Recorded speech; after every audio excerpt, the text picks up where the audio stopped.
ভয়ের রাজ্যে স্বাগতম।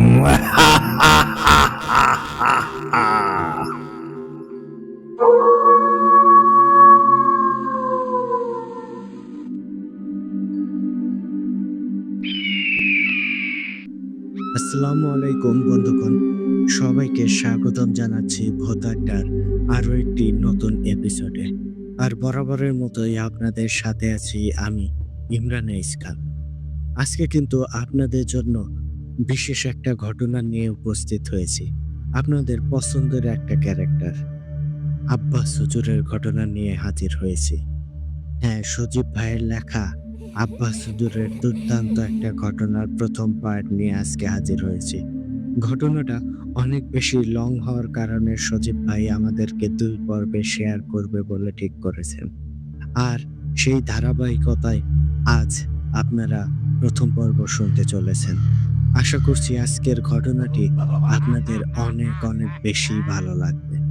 তো মূল ঘটনায় যাওয়ার আগে আপনাদেরকে বলতে চাই, আপনারা যারা এখনো আমাদের চ্যানেলটিকে সাবস্ক্রাইব করেননি, দ্রুত সাবস্ক্রাইব করে ফেলুন এবং পাশে থাকা বেল আইকনটি অন করে রাখুন।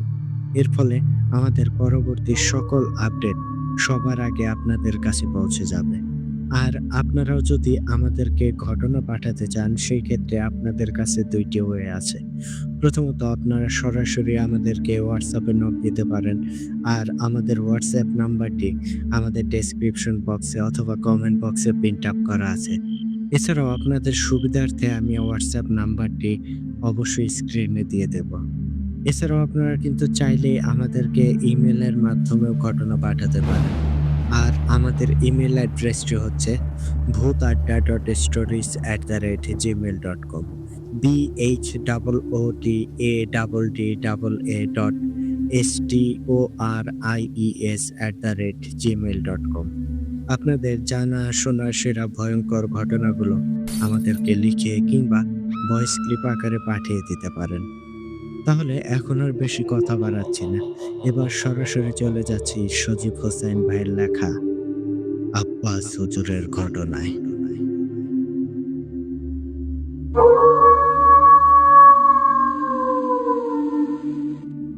ঘটনাটি আমাকে ঠিক যেইভাবে লিখে পাঠিয়েছেন, আমি চেষ্টা করছি ঠিক সেভাবেই আপনাদের মাঝে উপস্থাপন করতে।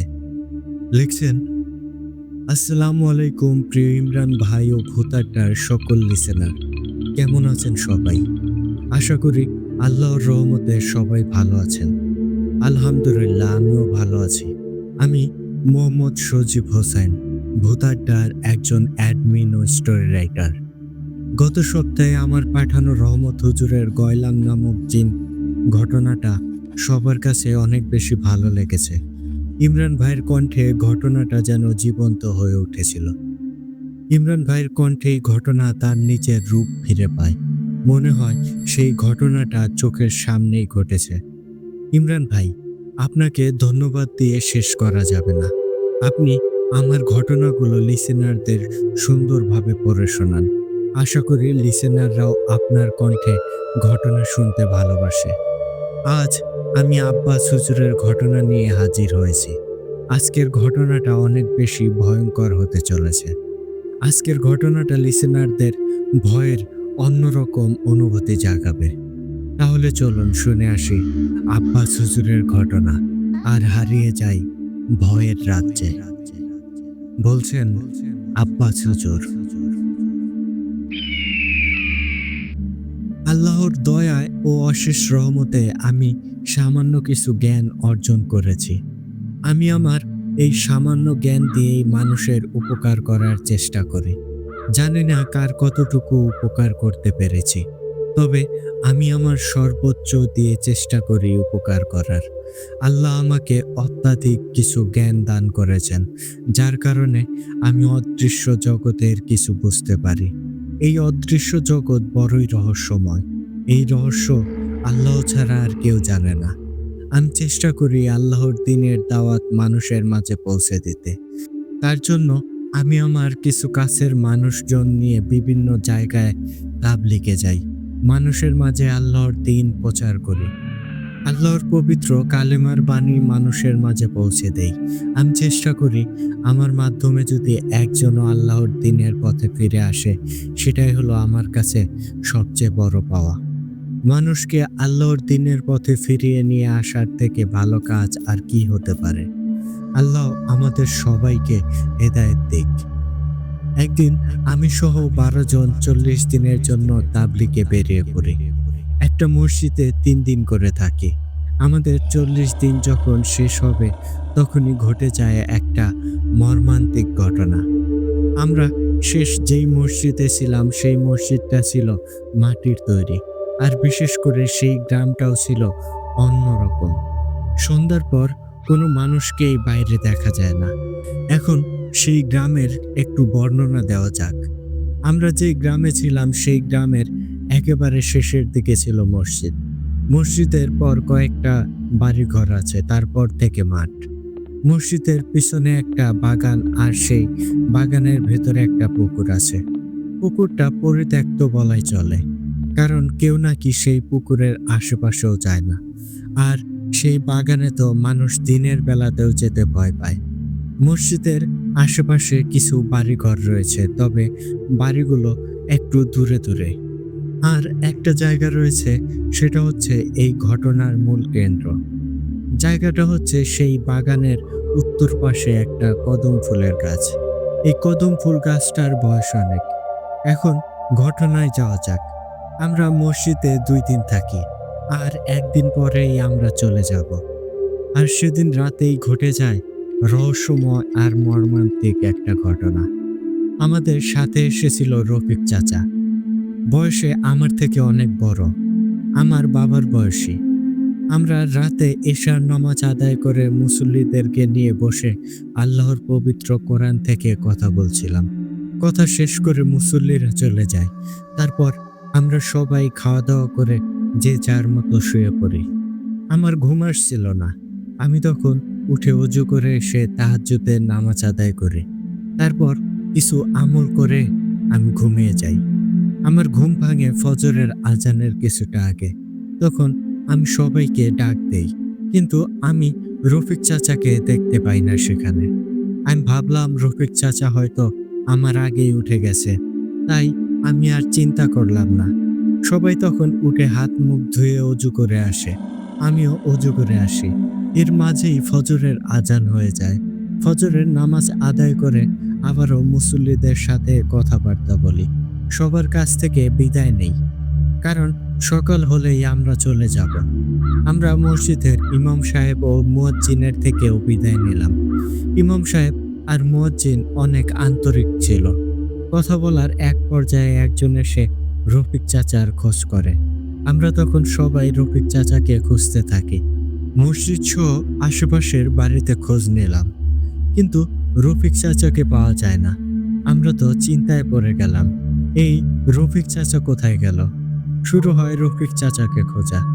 রফিক চাচার কোনো খোঁজ পাওয়া যায় না। একসময় মুয়াজ্জিন সাহেব বলে মসজিদের পেছনে বাগানে একটু খুঁজে দেখতে, কারণ হয়তো রাতের বেলায় ওয়াশরুমে যেতে গিয়ে পথ ভুলে ওই বাগানের দিকে চলে যেতে পারে। তখন মুয়াজ্জিন, ইমাম সাহেব সহ আমরা সবাই সেই বাগানে গেলাম রফিক চাচাকে খুঁজতে, কিন্তু না, সেখানেও রফিক চাচাকে খুঁজে পাওয়া গেল না। আমরা সারা বাগান ভালো করে খুঁজলাম, কিন্তু কোথাও রফিক চাচাকে খুঁজে পেলাম না। বাগানের মাঝে পুকুরও খুঁজলাম, সেখানেও নেই। আমরা সবাই তো চিন্তায় পড়ে গেলাম। কয়েকজন তো বলছে রফিক চাচা মনে হয় বাড়িতে চলে গেছে, কিন্তু আমি এটা ভাবতে পারি না, কারণ রফিক চাচা চলে গেলে কাউকে না বললেও আমাকে অবশ্যই বলবে। আমার অনেক চিন্তা হতে থাকে। ইমাম সাহেব তখন বলে বাগানের উত্তর দিকে ওই কদম গাছের কাছে গিয়ে খুঁজতে। আমরা সবাই আবারও কদম গাছের কাছে যাই, আর সেখানে যেতেই একটা ভয়ঙ্কর আর মর্মান্তিক দৃশ্য দেখতে পাই। আমরা সবাই দেখি কদম গাছের একটা উঁচু ডালে রফিক চাচার লাশ ঝুলে আছে, গলায় ফাঁস দেওয়া, লতা পাতা দিয়ে একটা রশির মতো করে বানানো, আর সেটা দিয়েই গলায় ফাঁস দেওয়া। এই দৃশ্য দেখে সবাই তো ভয়ে আতঙ্কে আঁতকে ওঠে। ইমাম সাহেব আর মুয়াজ্জিন দুজন দুই দিকে তাকায়। মনে হয় তারা ভীষণ ভয় পেয়ে গেছে। আর রফিক চাচা এত উঁচু ডালে কিভাবে উঠবে? এই মৃত্যু তো স্বাভাবিক মৃত্যু মনে হচ্ছে না। আমার কাছে মৃত্যুটা রহস্যময় লাগে।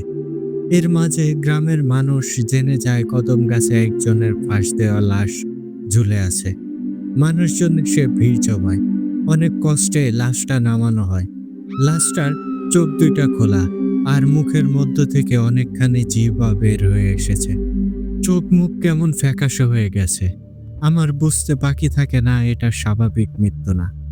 রফিক চাচার লাশটা মসজিদের বারান্দায় রাখা হয়। গ্রামের প্রধান আসে রফিক চাচাকে দেখতে।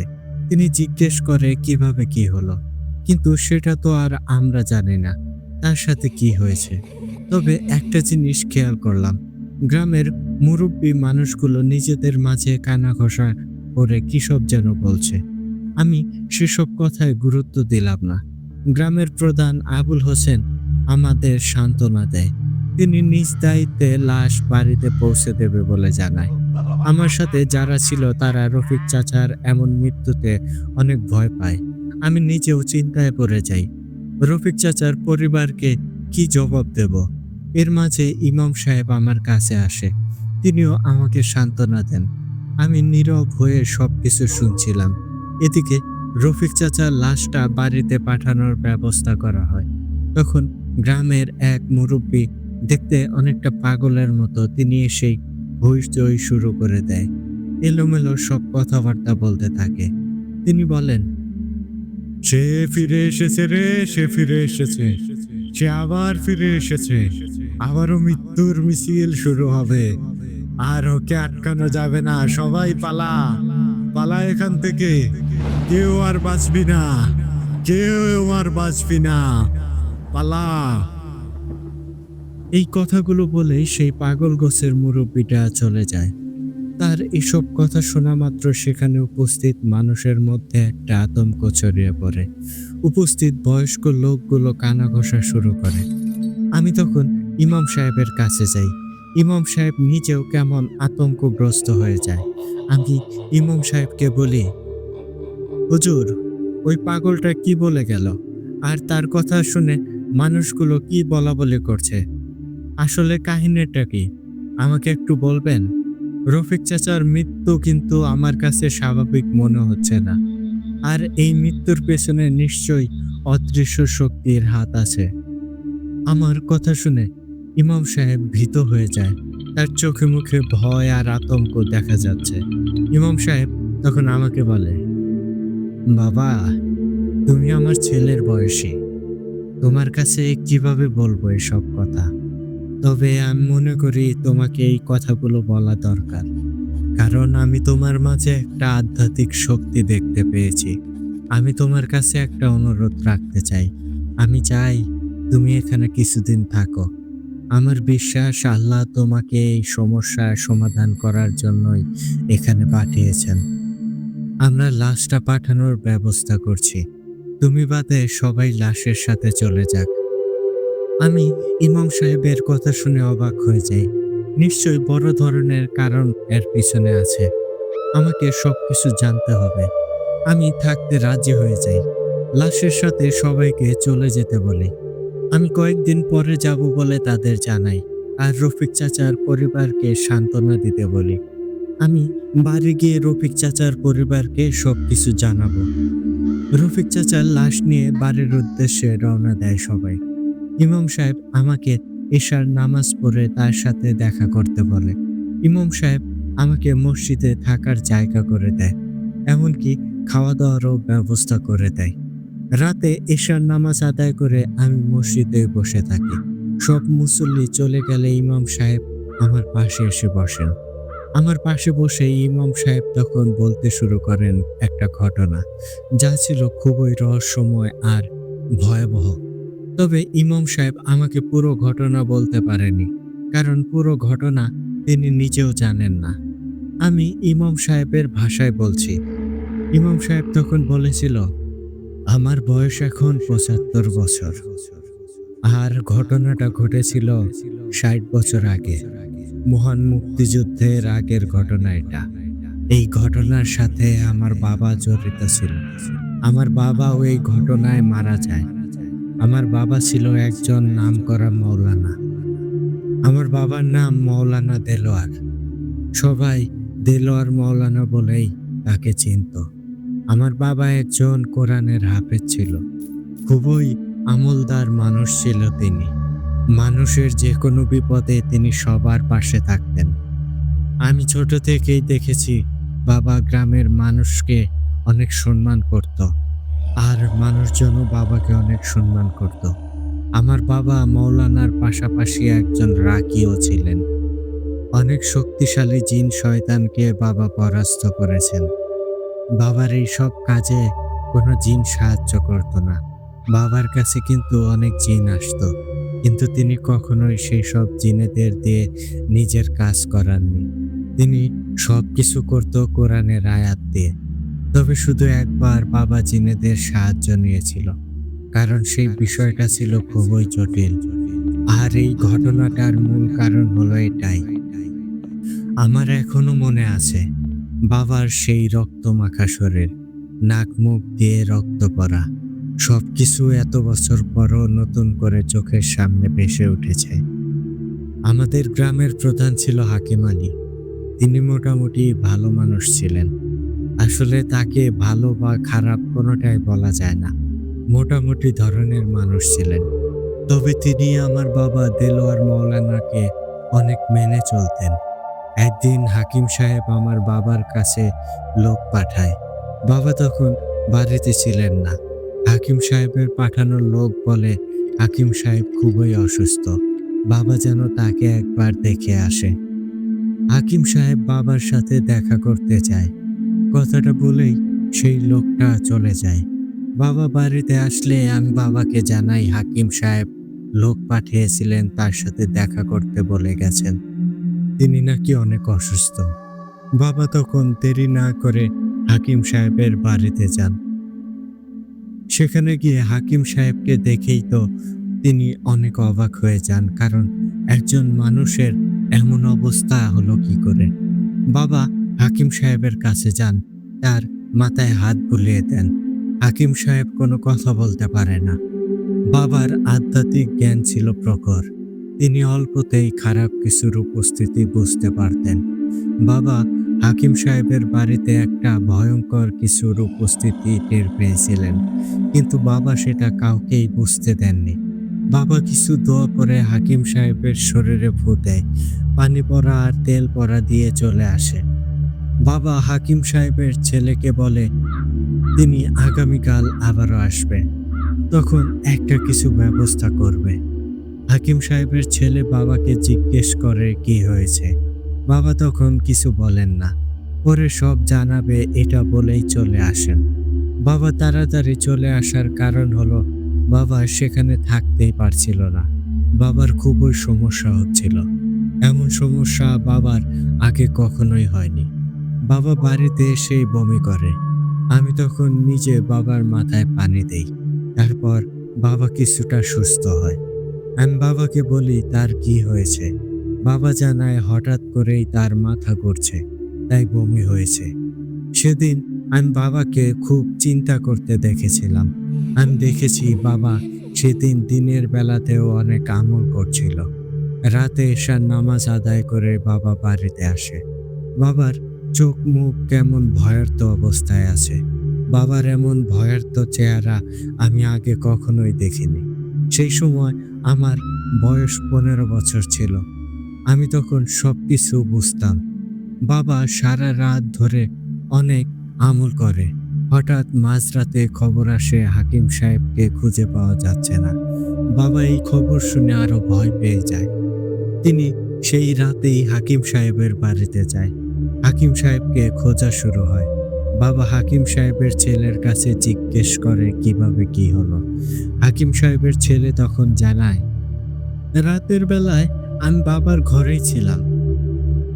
বাবার পাশে বসে থাকতে থাকতে আমার চোখে ঘুম চলে আসে। আমি যে কখন ঘুমিয়ে গেছি আমি বুঝতে পারিনি। হঠাৎ করে আমার ঘুম ভেঙে যায়। ঘুম ভেঙে যেতেই দেখি বাবা বিছানায় নেই। আমি তখন বাবাকে খোঁজা শুরু করি, কিন্তু বাবাকে কোথাও খুঁজে পাই না। তখন আপনার কাছে খবর পাঠাই, আপনি কিছু একটা করুন। বাবা হাকিম সাহেবের ছেলের কথা শুনে চিন্তা করতে থাকে। রাতের বেলায় গ্রামের মানুষ জেনে যায় হাকিম সাহেবকে খুঁজে পাওয়া যাচ্ছে না। গ্রামের সবাই তখন হাকিম সাহেবকে খুঁজতে শুরু করে। সারা রাত ধরে গ্রামের সব জায়গায় খোঁজাখুঁজি হয়, কিন্তু কোনোখানেই হাকিম সাহেবকে খুঁজে পাওয়া যায় না। হাকিম সাহেবের পরিবারে শোক নেমে আসে। একটা জীবিত মানুষ কিভাবে এমন হারিয়ে যেতে পারে?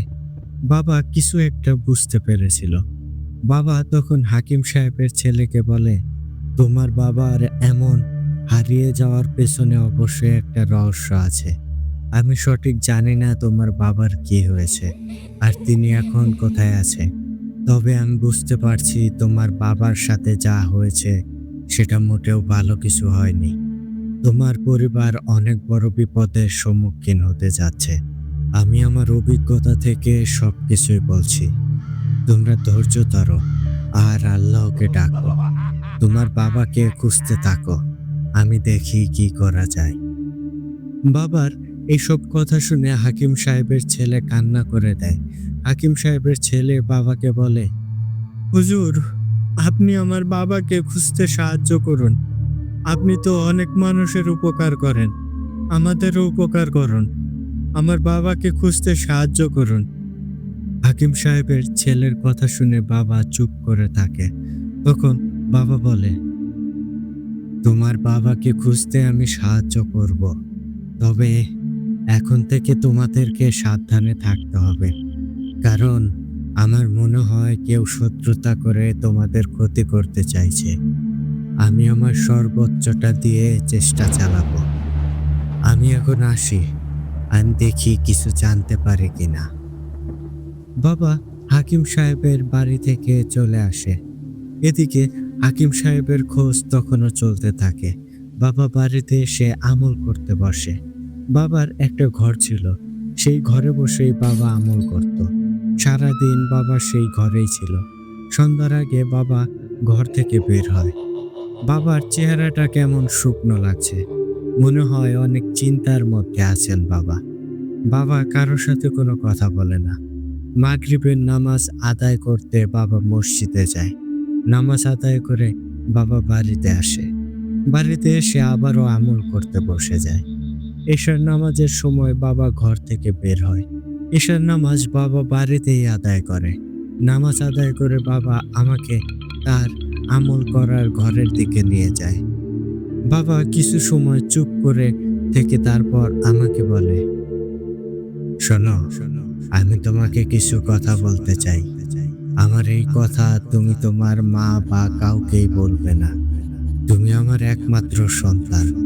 আমি চাই তুমি অনেক বড় হও, একজন ভালো আল্লাহওয়ালা মানুষ হও। মানুষের বিপদে সব সময় পাশে থাকবে আর সব পরিস্থিতিতে আল্লাহর ওপর ভরসা রাখবে। আল্লাহ ছাড়া কারো কাছে কখনো মাথা নত করবে না। আমি এক কঠিন পরীক্ষার সম্মুখীন হয়েছি। হয়তো আল্লাহ আমাকে পরীক্ষা করছেন। আমাকে একটা শক্তিশালী শয়তান জিনের সাথে লড়াই করতে হবে। এই লড়াইয়ে আমার মৃত্যুর সম্ভাবনাই বেশি। তোমাকে কথাগুলো বলার কারণ হলো, কখনো নিজের বিপদ হবে জেনেও মানুষের উপকার করতে পিছপা হবে না। আমি আজকে রাতেই সেই শয়তান জিনটাকে বন্দি করব। হাকিম সাহেবের মৃত্যুর জন্য সেই শয়তান জিনটাই দায়ী। সেই শয়তান জিনটা হাকিম সাহেবকে নিয়ে গিয়ে বলি দিয়েছে। হাকিম সাহেবের পরিবারের ওপর ভয়ঙ্কর কালো জাদু করা হয়েছে। হাকিম সাহেবের পর তার পরিবারের অন্য কেউ এই শয়তান জিনের শিকার হবে। এমন ভাবে আস্তে আস্তে হাকিম সাহেবের পুরো পরিবার শেষ হয়ে যাবে। আর আমি সব জেনেও চুপ করে থাকতে পারি না। আল্লাহর ওপর ভরসা রাখো। আমি যদি মারাও যাই তবুও আমি পিছপা হব না। আমার স্বপ্ন ছিল তোমাকে অনেক বড় একজন আলেম বানাবো। আমার এই স্বপ্নটা তুমি পূরণ করার চেষ্টা করবে। আর তোমার মাকে দেখে রাখবে, তাকে কখনো কষ্ট দেবে না। এই কথাগুলো আমি তোমাকে নসিহত করে গেলাম। সবকিছুতেই আল্লাহর ওপর ভরসা রাখবে। কথাগুলো বলেই বাবা আমাকে বুকে জড়িয়ে ধরে। আমি তখন কি বলবো বুঝতে পারছিলাম না। আমি বাবার কথার কোনো উত্তর দিতে পারিনি। সেটাই ছিল বাবার সাথে আমার শেষ কথা। রাতের বেলায় বাবা কোথায় যেন যায়। সারা রাত বাবা বাড়িতে আসে না। ভোরবেলা বাবা বাড়িতে আসে। ২ জন মানুষ বাবাকে আমাদের বাড়িতে এসে দিয়ে যায়। সেই ২ জনকে আমরা কেউই চিনতাম না। বাড়িতে দিয়েই সেই ২ জন চলে যায়। বাবার অবস্থা তখন খুবই খারাপ। বাবার নাক, মুখ, কান দিয়ে রক্ত পড়ছে। বাবার শরীর কেঁপে কেঁপে উঠছিল। বাবা কোনো কথাই বলতে পারছিল না। রক্তে বাবার সারা শরীর ভিজে লাল হয়ে গেছে। এমনভাবেই আস্তে আস্তে বাবার শরীরটা নিস্তেজ হয়ে যায়। বাবা আমাদের ছেড়ে চিরদিনের মতো চলে যায়। আমি তখন বাবার মৃত্যুতে পাথর হয়ে যাই। আমার মা কান্না করতে করতে বারবার অজ্ঞান হয়ে যায়। বাবাকে সবাই দেখতে আসে। বাবার দাফন কাফন সম্পন্ন করা হয়। আমি শোকে যেন পাথর হয়ে গিয়েছিলাম। নির্বাক হয়ে বাবার লাশের দিকে তাকিয়েছিলাম। আমার চোখে তখন পানিও আসে না। আমার ভেতর থেকে অনেক কান্না আসে, কিন্তু আমি কান্না করতে পারি না। মাকে সান্ত্বনা দেওয়ার ভাষাটুকু যেন হারিয়ে ফেলি। এমনভাবেই ১ সপ্তাহ কেটে যায়। হাকিম সাহেবকে খুঁজে পাওয়া যায়নি। আর বাবা কিভাবে মারা গেছে সেটাও কেউ জানে না। আস্তে আস্তে দিন যেতে থাকে। আমরা সব কিছুটা কাটিয়ে উঠি। এমনভাবে ১ মাস কেটে যায়।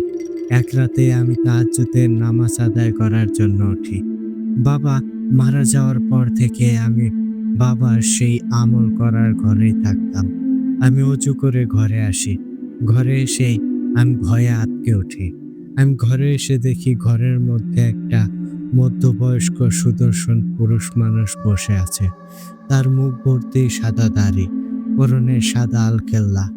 চেহারা দিয়ে একটা আলো বের হচ্ছে মনে হয়। আমাকে দেখেই তিনি সালাম দেয়। আমি তো ভয়ে চিৎকার করব এমন অবস্থা। আমি চিৎকার করবই, ঠিক তখনই তিনি আমাকে চিৎকার করতে নিষেধ করেন। তিনি আমার কাছে এসে আমার হাত ধরে বিছানায় বসায়। তিনি যখন আমার হাতটা ধরে তখন আমার মনে হলো কোনো গরম কিছু আমার হাত স্পর্শ করেছে। আমি ভয়ে ভয়ে তার পাশে বসি। তখন আমি বুঝতে পারি তিনি মানুষ না। কারণ আমি বাবার কাছে জিন জাতি সম্পর্কে অনেক কিছুই জেনেছি। আমি বুঝতে পারি তিনি একজন জিন।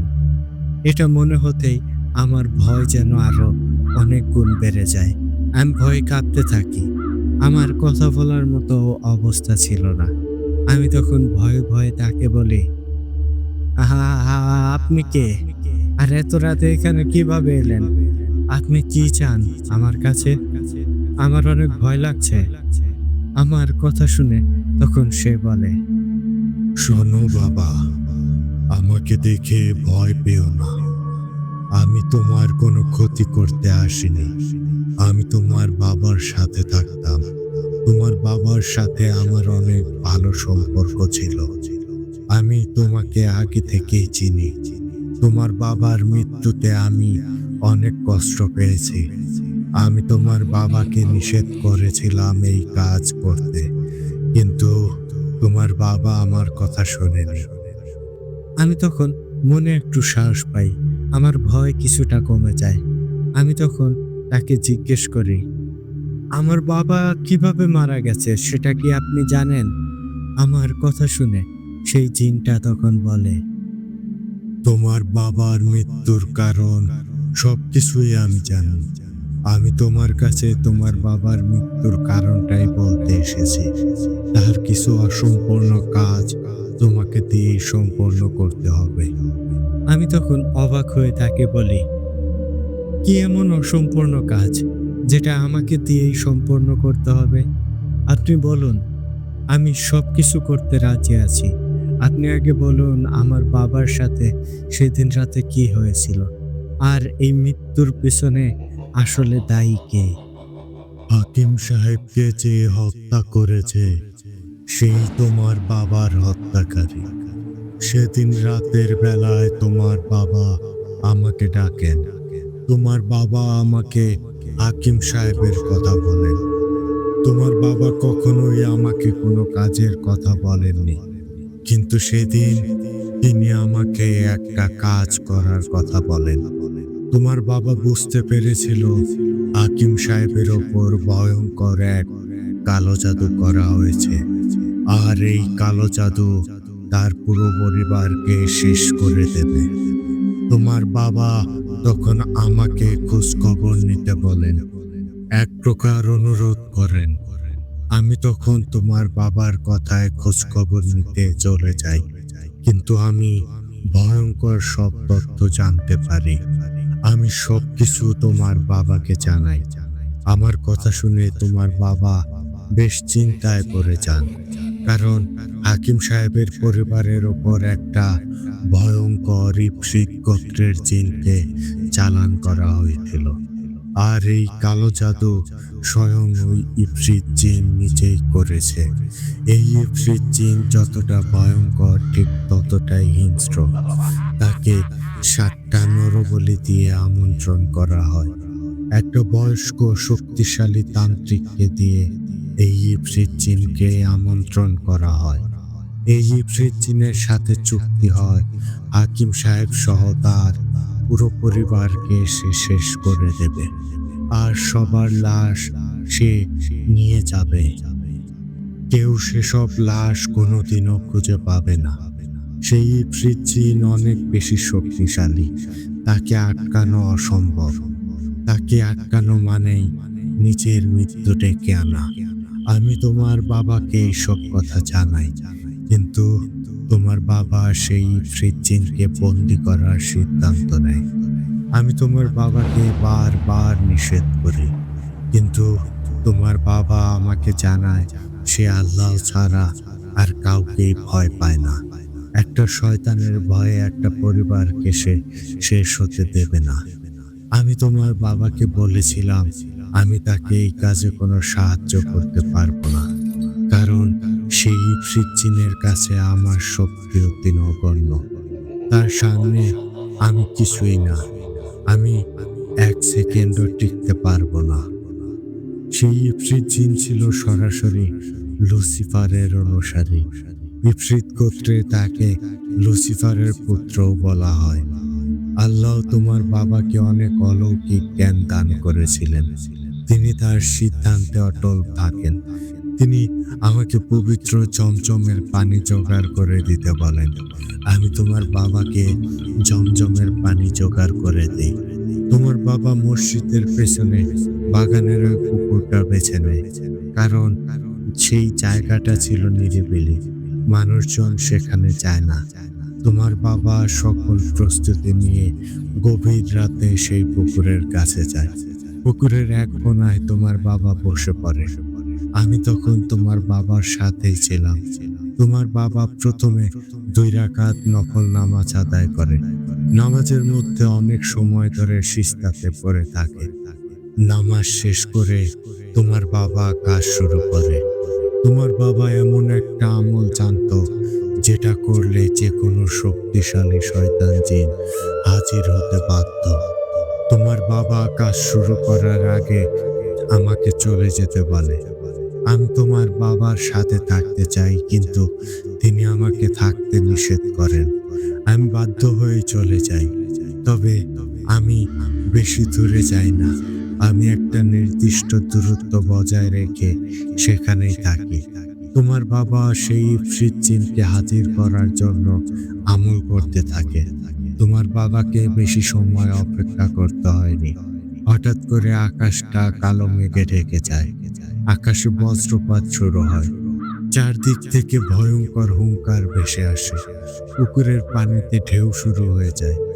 বাগানটা ভয়ঙ্কর হুংকারে কেঁপে কেঁপে ওঠে। আমি দূর থেকেই সব দেখছিলাম। তোমার বাবার চোখ বন্ধ করেই আমল করে যাচ্ছে। হঠাৎ একটা আগুনের গোলা এসে পুকুরের মধ্যে পড়ে। তারপর সেই আগুনের গোলাটা একটা ভয়ঙ্কর প্রাণের রূপ ধারণ করে। তার পুরো শরীর আগুনের মতো লাল, মাথায় 2 পাশে 2টা শিং। মুখ বলতে কিছু নেই, মুখের পুরোটা জায়গা জুড়ে ছোট ছোট অসংখ্য চোখ। চোখগুলো থেকে লাভার মতো আগুন বের হচ্ছে। চারপাশটা লাল আলোয় ভরে যায়। ওদিকে পুকুরের পানি সহ যেন লাল হয়ে যায়। তখন সেই ভয়ঙ্কর ইফরিত জিনটা ভয়ঙ্কর কণ্ঠে তোমার বাবাকে বলে, এই ইনসানের বাচ্চা, তোর সাহস কি করে হলো আমাকে ডাকার? আমাকে ডাকা মানে স্বয়ং মৃত্যুকে ডেকে আনা। তুই নিজের মৃত্যুকে নিচে ডেকে এনেছিস। এবার এবার তোকে মরতে হবে। তোমার বাবা এত সময় চোখ বন্ধ করেই ছিল। তোমার বাবা তখন চোখ খুলে তাকায়। তোমার বাবা এক পলক ইফরিত জিনটাকে দেখে আবারও চোখ বন্ধ করে ফেলে। তোমার বাবা তখন সেই ইফরিত জিনটিকে উদ্দেশ্য করে বলে, শয়তান, তুই কে আমাকে মৃত্যু দেওয়ার? আমাকে মৃত্যু দেবে আমার আল্লাহ। শুধু আমাকে না, তোকেও মৃত্যু দেওয়ার মালিক আমার আল্লাহ। তুই নিজেকে যতই শক্তিশালী আর ভয়ঙ্কর ভাবিস না কেন, আমি তোকে সামান্যতম ভয় পাই না। আমি ভয় পাই আমার আল্লাহকে। আমার আল্লাহ চাইলে আমাকে মৃত্যু দেবে। তোর মতো শয়তান শুধু মানুষকে ধোঁকাই দিতে পারে, আর কিছু না। তোমার বাবার কথা শুনে ইফরিত জিনটা ভীষণ রকম রেগে যায় আর বলতে থাকে, তুই আমাকে অপমান করছিস। তোর মৃত্যু অনেক ভয়াবহ হবে। তুই যাদের বাঁচাতে চাস তাদের কাউকেই তুই বাঁচাতে পারবি না। হাকিম সাহেবকে তো আমি আমার প্রভুর নামেই বলি দিয়েছি। এখন তোকে নিয়ে কি আমার প্রভুর নামে বলি দেব? এই কথা বলে ইফরিত জিন আস্তে আস্তে তোমার বাবার দিকে এগিয়ে আসে। আমি তখন বুঝতে পারি তোমার বাবা বিপদে পড়ে যাবে। তাই আমি তোমার বাবার কাছে যেতে চাই, কিন্তু আমি তোমার বাবার কাছে যেতে পারছিলাম না। তোমার বাবা একটা বন্ধনী দিয়ে রেখেছিল, যার মধ্যে কোনো জিন ঢুকতে পারবে না আর বেরো হতে পারবে না। ইফরিত জিনটা ভয়ঙ্কর ভাবে গর্জন আর হুঙ্কার দিতে থাকে। তার সেই গর্জনে যেন আকাশ বাতাস ভারী হয়ে যাচ্ছিল। তোমার বাবা চোখ বন্ধ করে দোয়া পড়তে থাকে।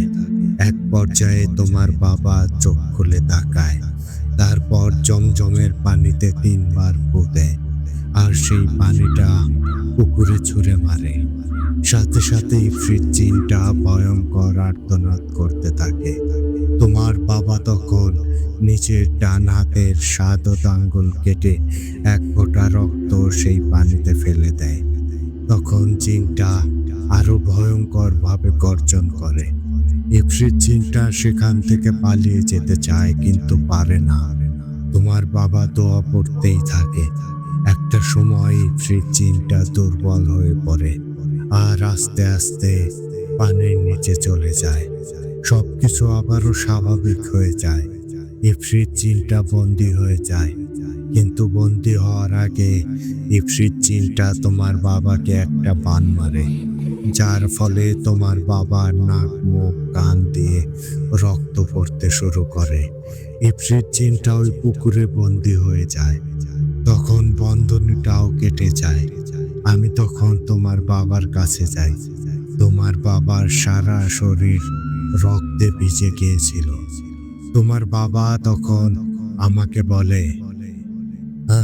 আমি হয়তো আর বাঁচব না, আমার সময় কম। শয়তানটা এখন বন্দী হয়ে গেছে, তবে তাকে পুরোপুরি বন্দী করতে পারিনি। তাকে আমি 41 দিন পর্যন্ত বন্দী করতে পেরেছি। এই 41 দিনের মাথায় আমার ছেলের ডান হাতের 7 আঙ্গুল কেটে 1 ফোঁটা রক্ত এই পুকুরে ফেলতে হবে। তাহলে শয়তানটা পুরোপুরি বন্ধ হয়ে যাবে। আপনার কাছে আমার অনুরোধ, আপনি ঠিক 41 দিন পর আমার ছেলের কাছে গিয়ে তাকে কাজটা সম্পন্ন করতে বলবেন। তারপর তোমার বাবা আর কথা বলতে পারে না। তখন আমি সহ আরো একটা জিন মানুষের রূপ ধারণ করে তোমার বাবাকে তোমাদের বাড়িতে দিয়ে আসি। সেদিন যেই দুইজনকে দেখেছিলে তাদের একজন আমি ছিলাম। আজ সেই ৪১তম রাত, আর আজকেই তোমাকে তোমার বাবার অসম্পূর্ণ কাজটা সম্পূর্ণ করতে হবে। তুমি আমার সাথে চলো, তোমার কোনো ভয় নেই। আমি মন দিয়ে কথাগুলো শুনছিলাম। আমার চোখ দিয়ে পানি পড়তে থাকে। বাবার জন্য অনেক কষ্টও লাগে। জিনটা আমাকে সান্ত্বনা দেয়। তখন সেই জিনটা আমাকে নিয়ে ওই পুকুরের কাছে যায়। গভীর রাত হওয়ায় আমার খুব ভয় করছিল, কিন্তু বাবার কথা মনে হতেই আমি সাহস ফিরে পাই। একা আল্লাহ ছাড়া কাউকেই ভয় পাবো না। আমরা দুজন পুকুরের কাছে আসি। রাতের বেলায় হালকা চাঁদের আলো পুকুরের পানিতে পড়ছিল। অনেক ভয়ঙ্কর দেখা যাচ্ছিল পুকুরটাকে। তখন আমি আমার ডান হাতের শাহাদাত আঙ্গুল কেটে এক ফোঁটা রক্ত পুকুরের পানিতে ফেলি। রক্তটা পুকুরের পানিতে পড়ার সাথে সাথেই পানির নিচ থেকে ভয়ঙ্কর এক শব্দ ভেসে আসে। আমি তো ভয় পেয়ে পিছনে সরে আসি। সেই সাথে পুকুরের পানিতে ঢেউ শুরু হয়। মনে হচ্ছে কোনো একটা সমুদ্রে ঢেউ উঠেছে। কিছু সময় পর ওই সব কিছু আবারও স্বাভাবিক হয়ে যায়। সেই জিনটা তখন আমাকে বলে, আলহামদুলিল্লাহ, এখন শয়তানটা একেবারে বন্দী হয়ে গেছে। তোমার বাবার অসম্পূর্ণ কাজটা সম্পূর্ণ হয়েছে। আল্লাহ তোমার বাবাকে জান্নাতের উচ্চ মাকাম দান করো। তোমার যদি কখনো দরকার হয় তাহলে তুমি আমাকে ডাকতে পারো। তুমি ডাকলেই আমি চলে আসব। আমি তাহলে এখন আসি। আসসালামু আলাইকুম। ভালো থেকো। তারপর সেই জিনটা চলে যায়। আজ এত বছর পর আবার কেন জানি মনে হচ্ছে সেই ইফরিত জিনটা মুক্তি পেয়ে গেছে। তারপর থেকে এত বছর হয়ে গেছে আমি কখনোই ওই জিনটাকে ডাকিনি। তার সাথে আমার আর কখনো সাক্ষাৎও হয়নি। আমি তো তার কথা ভুলেই গিয়েছিলাম। ইমাম সাহেবের কাছে এই ঘটনা শুনে আমি নিজেই হতভম্ব হয়ে যাই। ইমাম সাহেবের বাবা মৌলানা দেলোয়ার সাহেবের জন্য আমার মনে শ্রদ্ধা জেগে ওঠে। আমি তার জন্য দোয়া করি। আমি সব কথা শুনে বুঝতে পারি বিষয়টা অনেক জটিল। তারপরও আমি চেষ্টা করে দেখব, কারণ ওই ইফরিত জিনটা তো ইমাম সাহেবেরও কোনো ক্ষতি করতে পারে। আমি তখন হুজ্জার সাথে কথা বলার সিদ্ধান্ত নিলাম। হুজ্জার সাথে এই বিষয়ে কথা বলতেই হবে। ইমাম সাহেবের কাছে এসব কথা শুনতে শুনতে অনেক রাত হয়ে যায়। আমি ইমাম সাহেবকে বাসায় চলে যেতে বলি। ইমাম সাহেব আমাকে সাবধানে থাকতে বলে চলে যান। ইমাম সাহেব চলে যাওয়ার পর আমি হুজ্জাকে ডাকি। অল্প সময় পর হুজ্জা চলে আসে। হুজ্জা আমাকে সালাম দেয় আর বলে, কি হলো আব্বাস, হঠাৎ এমন সময় আমাকে ডাকলে কেন? কোনো জরুরি দরকার আছে নাকি?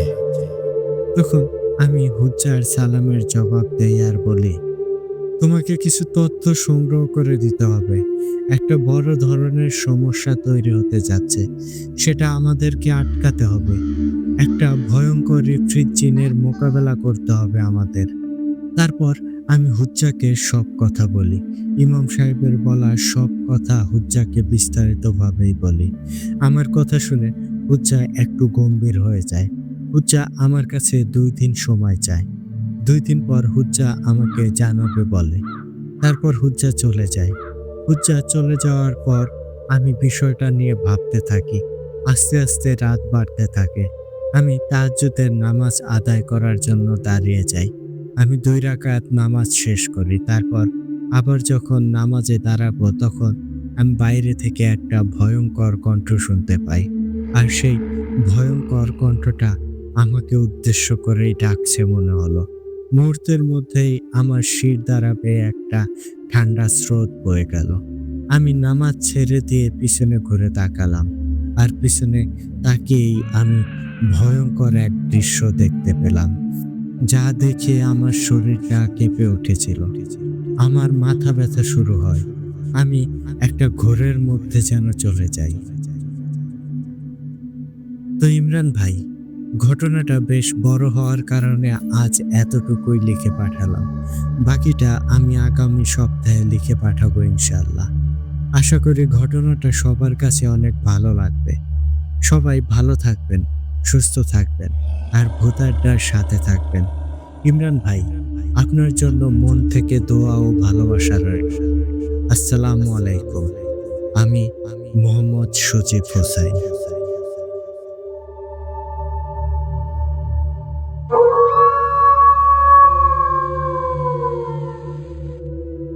ওয়ালাইকুম আসসালাম সজীব ভাই।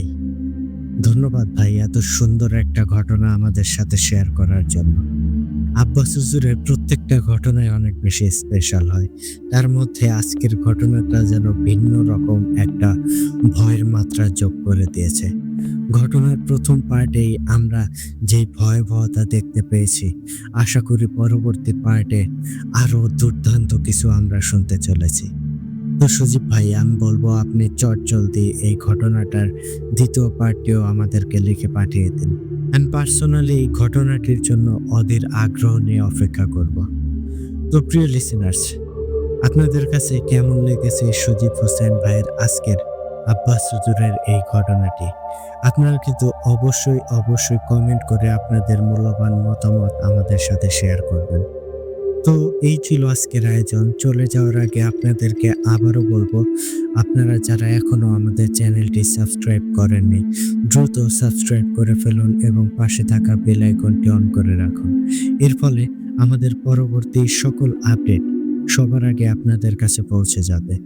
আর আপনারাও যদি আমাদেরকে ঘটনা পাঠাতে চান, সেই ক্ষেত্রে আপনাদের কাছে দুইটি ওয়ে আছে। প্রথমত, আপনারা সরাসরি আমাদেরকে হোয়াটসঅ্যাপে নক দিতে পারেন, আর আমাদের হোয়াটসঅ্যাপ নাম্বারটি আমাদের ডেসক্রিপশন বক্সে অথবা কমেন্ট বক্সে প্রিন্ট আপ করা আছে। এছাড়াও আপনারা চাইলেই কিন্তু আমাদেরকে ইমেলের মাধ্যমেও ঘটনা পাঠাতে পারেন। আর আমাদের ইমেল অ্যাড্রেসটি হচ্ছে bhutadda.stories@gmail.com bhutadda.stories@gmail.com। আপনাদের জানা শোনা সেরা ভয়ঙ্কর ঘটনাগুলো আমাদেরকে লিখে কিংবা ভয়েস ক্লিপ আকারে পাঠিয়ে দিতে পারেন। তাহলে আমি ইমরান এইস খান আজকের মতো এখানেই বিদায় নিচ্ছি। কথা হচ্ছে আগামী এপিসোডে নতুন আর দুর্দান্ত ভয়ঙ্কর কোন এক ঘটনার মাধ্যমে। টিল দেন, সবাই ভালো থাকুন, সুস্থ থাকুন, আর হ্যাঁ, ভোটারটার সাথেই থাকুন। আসসালামু আলাইকুম।